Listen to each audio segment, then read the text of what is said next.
ഇന്നു മുതൽ അസംബ്ലിയുടെ ഉള്ളിലും പുറത്തും ഒരു പുതിയ രാഷ്ട്രീയം സൃഷ്ടിക്കാനും ഒരു വികസനത്തിൻ്റെ ഒരു കാഴ്ചപ്പാട് മുമ്പോട്ട് വയ്ക്കാനാണ് ഈ 3 MLA-മാർ ഇനി മുതൽ പ്രവർത്തിക്കാൻ പോകുന്നത്.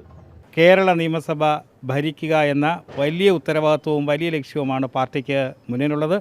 ആ ദിവസത്തിനാണ് ഇന്ന് തുടക്കം കുറിക്കുന്നത്.